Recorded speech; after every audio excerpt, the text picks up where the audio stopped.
പഹൽഗ്രാം ഭീകരാക്രമണത്തിന് പിന്നാലെ എന്താണ് വേണ്ടത്? പാകിസ്ഥാൻ ആഗ്രഹിച്ചതുപോലെ അല്ലെങ്കിൽ മറ്റു രാജ്യങ്ങൾ ആഗ്രഹിച്ചതുപോലെ പാകിസ്ഥാനെതിരെ ഒരു യുദ്ധമാണോ ഇന്ത്യ നടത്തേണ്ടത്? അതോ ചിലർ ആഗ്രഹിച്ചതുപോലെ യുദ്ധക്കെണിയിൽ ഭാരതം വീണമായിരുന്നു?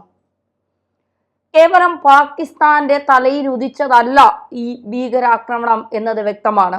പാകിസ്ഥാന് സാമ്പത്തികമായ സഹായവും ആയുധവും നൽകുന്നത് ചൈനയാണ്. ചൈനയുടെ കൂടി അറിവോടെയാണ് പാകിസ്ഥാൻ പഹൽഗാമിൽ ഈ ഭീകരാക്രമണം നടത്തിയത് എന്നതിൽ സംശയമില്ല. പാകിസ്ഥാൻ മാത്രമാണോ ഇന്ത്യയുടെ ഈ യുദ്ധം ആഗ്രഹിച്ചിരുന്നത്?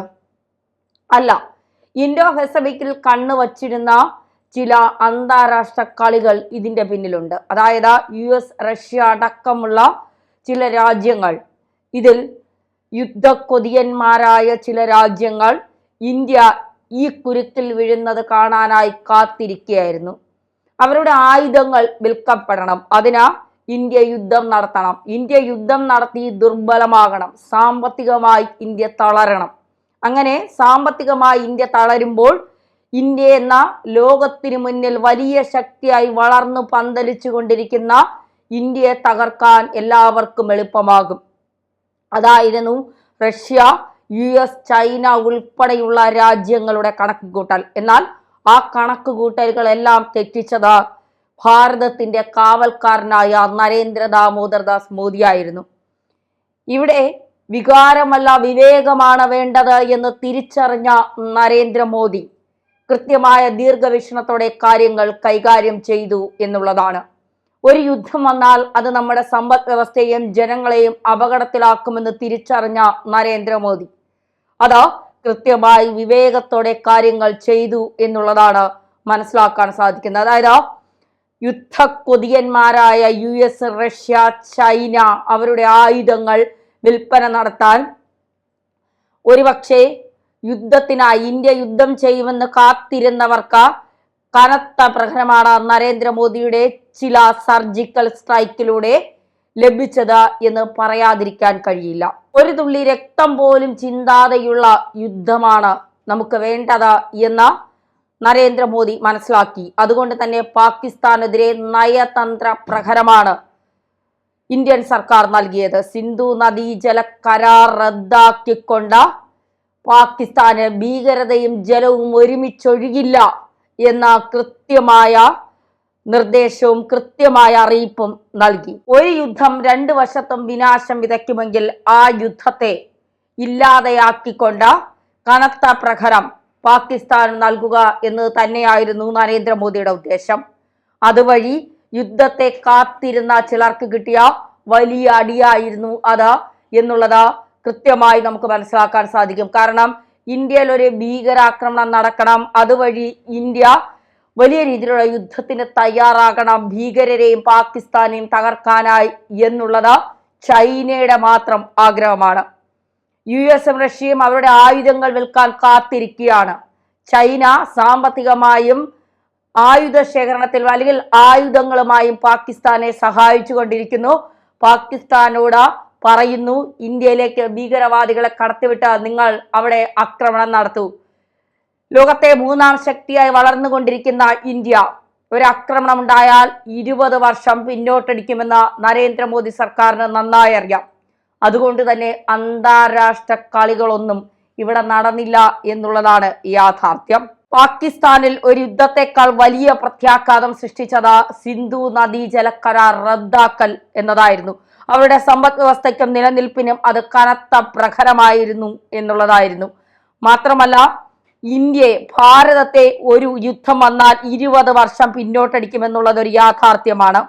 ഇത് നരേന്ദ്രമോദി സർക്കാർ കൃത്യമായി മനസ്സിലാക്കി എന്നുള്ളതാണ് യാഥാർത്ഥ്യം. അത് കൃത്യമായി മനസ്സിലാക്കിക്കൊണ്ട് അതുവഴി പാകിസ്ഥാന്റെ കാർഷിക, ഊർജ, കുടിവെള്ള മേഖലകളെയാണ് ഇന്ത്യ തകർത്ത് കളഞ്ഞത്. ഇതിലും വലിയ പ്രഹരം പാകിസ്ഥാന് കിട്ടാനില്ല എന്നുള്ളതായിരുന്നു യാഥാർത്ഥ്യം. ഒരു തുള്ളി ചോര പോലും വീഴാതെ പാകിസ്ഥാന് നൽകിയ പ്രഹരം അത് ചൈനയ്ക്ക് കൂടിയുള്ളതാണ് എന്ന് ചൈന തിരിച്ചറിഞ്ഞു കഴിഞ്ഞു. അതായത് ശക്തമായ നയതന്ത്ര പ്രഹരം തന്നെയാണ് പാകിസ്ഥാന് കൊടുത്തത്. മറ്റൊരു സർജിക്കൽ സ്ട്രൈക്ക് എന്ന് പറയാതിരിക്കാൻ കഴിയില്ല. എന്തായാലും അതുവഴി ഇന്ത്യ ഒരു സമാധാനമല്ല, അതായത് ഭാരതത്തിന്റെ ഈ തീരുമാനം പാകിസ്ഥാനും ചൈനയ്ക്കും വലിയ പ്രത്യാഘാതമാണ് ഏൽപ്പിച്ചത് എന്ന് പറയാതിരിക്കാൻ കഴിയില്ല എന്നുള്ളതാണ്. അവരുടെ സമ്പദ് വ്യവസ്ഥയ്ക്കും നിലനിൽപ്പിന് കനത്ത പ്രഹരമാണ് ഇന്ത്യ നൽകിയത് എന്നുള്ളത്. ഒരു യുദ്ധത്തിലൂടെ ഭാരതത്തെ 20 വർഷത്തോളം പിന്നോട്ടടിക്കാമെന്ന ചൈന ഉൾപ്പെടെയുള്ള ശത്രുക്കളുടെ കണക്കുകൂട്ടലുകൾ തെറ്റിക്കുന്നതാണ് മോദി സർക്കാരിന്റെ ഈ തീരുമാനം. ഇതാണ് ദീർഘവീക്ഷണം, ഇതാണ് ശക്തമായ നേതൃത്വം. നരേന്ദ്രമോദിയുടെ കീഴിൽ സുരക്ഷിതമാണ് ഭാരതം എന്നുള്ളതാണ് യാഥാർത്ഥ്യം. അത് പറയാതിരിക്കാൻ കഴിയില്ല. ഭീകരർ എവിടെ? ഭീകരരെ പിടിക്കുന്നുണ്ട്, അത് ആർക്കും സംശയം വേണ്ട. പ്രദേശവാസികളായ 15 പേരുടെ സഹായം ഭീകരർക്ക് കിട്ടിയിട്ടുണ്ടെങ്കിൽ ആ 15 എണ്ണത്തിനെയും പൊക്കിയിരിക്കും കേന്ദ്ര സർക്കാർ എന്നുള്ളതിൽ ഒരു സംശയവും വേണ്ട. പക്ഷേ യുദ്ധക്കൊതിയന്മാരായ ആയുധം അതുവഴി ഒരു രാജ്യം തകർന്നാൽ, പ്രത്യേകിച്ച് ഇന്ത്യ തകർന്നാൽ, യുദ്ധം നടത്തിയാൽ സാമ്പത്തികമായി വളരുന്നത് ഞങ്ങളായിരിക്കും ആയുധം നൽകിക്കൊണ്ട് എന്ന് വിചാരിച്ച US-നും റഷ്യയ്ക്കും കിട്ടിയ കനത്ത തിരിച്ചടി. റഷ്യയൊക്കെ നമ്മളോടൊപ്പം തന്നെയാണ് നിൽക്കുന്നത്. പക്ഷേ ഇന്ത്യയുടെ വളർച്ച ചൈന, US, റഷ്യ തുടങ്ങിയ രാജ്യങ്ങളെ വല്ലാത്ത രീതിയിൽ ഒരു ബുദ്ധിമുട്ടിലാക്കുന്നുണ്ട് എന്നുള്ളതാണ്. അസൂയയാണ്. നരേന്ദ്രമോദി അധികാരത്തിൽ വന്നതിന് ശേഷം ഭാരതത്തിന്റെ വളർച്ച നമ്മളൊക്കെ ചിന്തിക്കുന്നതിനും അപ്പുറമാണ്. അതെല്ലാ രാജ്യങ്ങൾക്കും, കൂടെ നിൽക്കുന്നു എന്ന് പറയുന്ന രാജ്യങ്ങൾക്ക് പോലും അസൂയ തോന്നുന്ന തരത്തിലായിരുന്നു. അതുകൊണ്ടാണ് ഇന്ത്യയുടെ സമ്പദ് വ്യവസ്ഥയെ തകർക്കുക, ഇന്ത്യയുടെ സാമ്പത്തിക വ്യവസ്ഥയെ തകർക്കുക, ഇന്ത്യയെ 20 വർഷം പിന്നോട്ടടിക്കാനുള്ള തന്ത്രങ്ങൾ മെനയുക എന്നുള്ള ചൈനയുടെ ആ ഒരു ദീർഘവീക്ഷണത്തിന് വലിയ അടിയാണ് നരേന്ദ്രമോദി സർക്കാർ നൽകിയിരിക്കുന്നത്.